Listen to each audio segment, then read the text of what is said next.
ฮั่นยู日常用语ภาษาจีนที่นำใช้ในชีวิตประจำวันซึ่งมื้อนี้เราจะนำพาทุกท่านมาเรียนภาษาจีนที่สามารถนำใช้ได้จริงในชีวิตประจำวันซึ่งหัวข้อทับอิฐเราจะพาทุกท่านมาเรียนนั่นแม่นต้นข้อคือ自我介绍การทักทายและแนะนำตัวเองซึ่งจะเป็นจังได๋นั้นเราไปเบิ่งบทสนทนาของเราเลย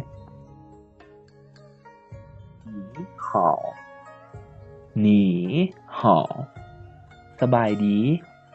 你好แปลว่าสบายดี叫宋赛你叫什么名字我叫安妮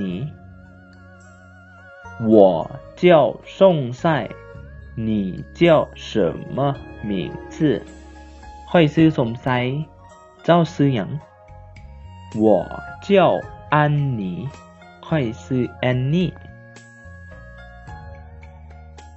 你来自哪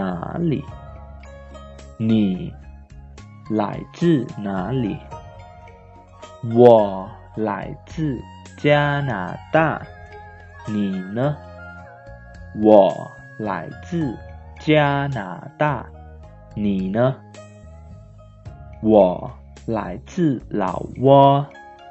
我来自老挝你来自哪里เจ้ามาจากไส我来自加拿大你呢ข้อยมาจากประเทศแคนาดาและเจ้าเด๋我来自老挝ข้อยมาจากประเทศลาว你来中国多久了你来中国多久了เจ้ามาจีนโดนปานใดแล้ว我是刚来中国我是刚来中国ค่อยหาก็มาจีน你会说中文吗你会说中文吗我会说一点点中文我会说一点点中文你会说中文吗เจ้าว่าภาษาจีนได้บ่我会说一点点中文ค่อยว่าภาษาจีนได้น้อยนึง你学汉语多长时间了你学汉语多长时间了我学了1个月我学了1个月你学汉语多长时间了เจ้าเรียนภาษาจีนโดนปานใดแล้ว我学了1个月ข้อยเรียนได้1เดือนแล้ว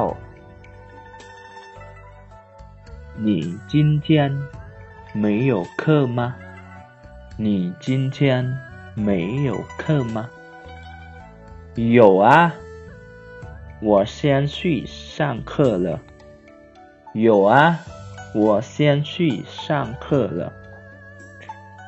你今天有没有课หรือว่าจะว่า你今天有课吗ก็ได้เนาะจะแปลว่าเจ้ามื้อนี้มีเรียนบ่มีเรียนหวะ有啊我先去上课了มีค่อยไปขึ้นห้องก่อนเด้อในตัวนี้เนาะให้เข้าใจว่า你今天没有课吗หรือคนจีนจะมักเว้าเรื่อยๆคือ你今天有没有课จังตอบถามจังสั้นก็ได้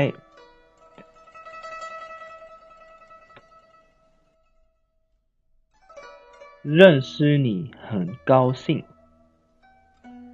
认识你很高兴我也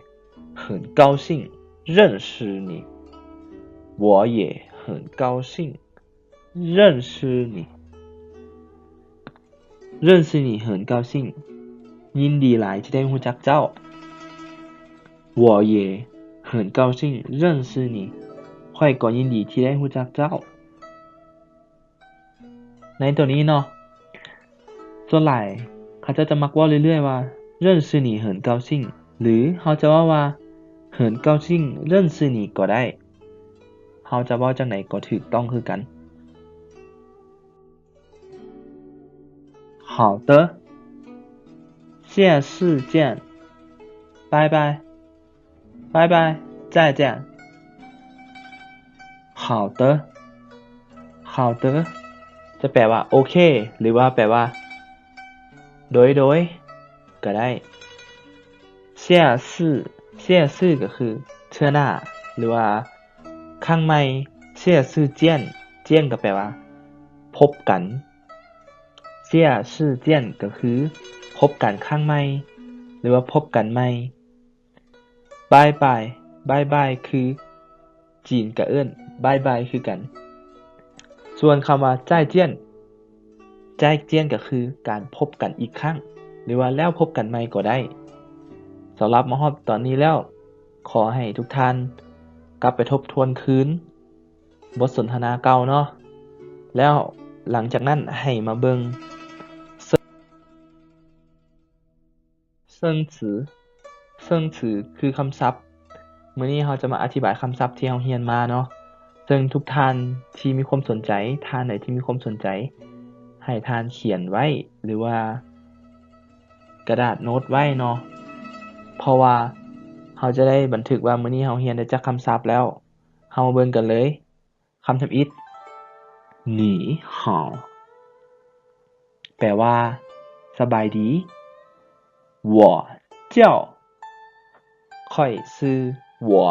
แปลว่าค่อยเจ้าแปลว่าชื่อหรือสิแปลว่าเอิ้นก็ได้什么什么แม่นหยังหรือว่าหยัง名字名字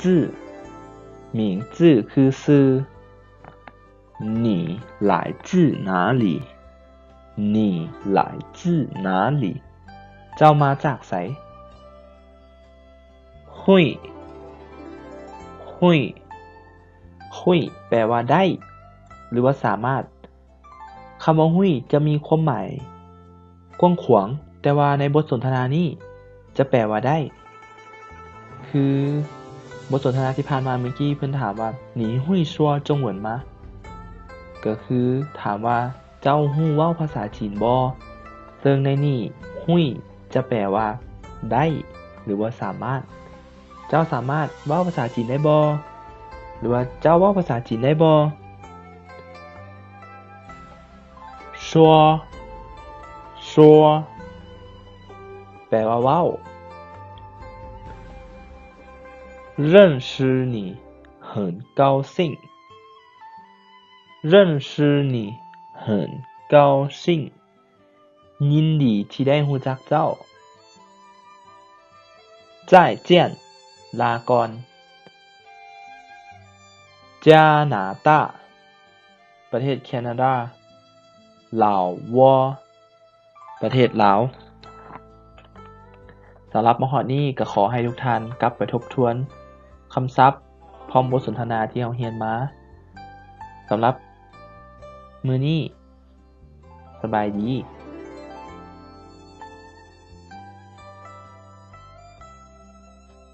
บาย